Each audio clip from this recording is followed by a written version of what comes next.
দল পিছে পিছে ঘূৰি থকা পইচা খোজা নেতাৰ ওচৰত আপোনালোকে থাকিব নালাগে। এইটো মই ৰিকুৱেষ্ট কৰিছোঁ, মই অনুৰোধ জনাইছোঁ। আপোনালোকে যদি ভাল পাইছে হাত তালি মাৰিব।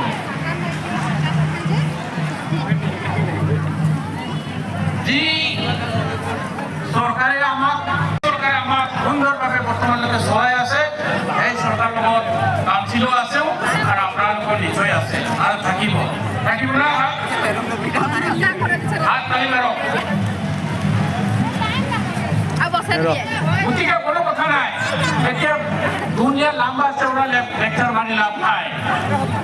আপোনালোকেও যদি অসমৰ ইতিহাসবিলাক লিখা আৰম্ভ কৰক, যিখিনি পইচা লাগে মই দি দিম, কাৰণ ইতিহাস জনাটো দৰকাৰ আছে। আমিও নামনি অসমৰ আদিবাসী নেতা বা যিবোৰ ৰাইটাৰ আছে তেখেতসকলক কৈছোঁ আপোনালোকে ইতিহাসটো লিখক, পইচাটো মই দিম। হ'ব না? হ'ব। যিমান 96 না 97 জাতি আছে না 120 হ'ব না? লিখক।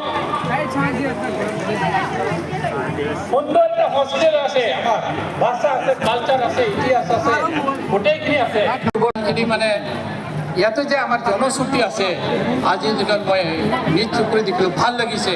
গতিকে আগৰ দিনত আমি একেলগে আগবাঢ়িব লাগিব। আমি নতুন আদিবাসী সমাজ গঢ়িব লাগিব, শক্তিশালী আদিবাসী সমাজ গঢ়িব লাগিব। আমি মানুহ হিচাপে জীয়াই থাকিবই লাগিব আৰু সোণৰ অসম আদিবাসীৰ দ্বাৰাই বা সকলোৱে মিলি আমি সোণৰ অসমটো গঢ়িব লাগিব।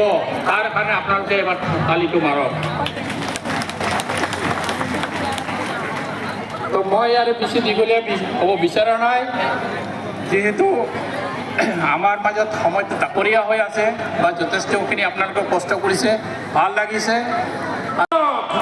জয় আদিবাসী, জয় আদিবাসী, জয় বিৰচা মুণ্ডা, জয় বিৰচা মুণ্ডা, জয় আই অসম, জোহার।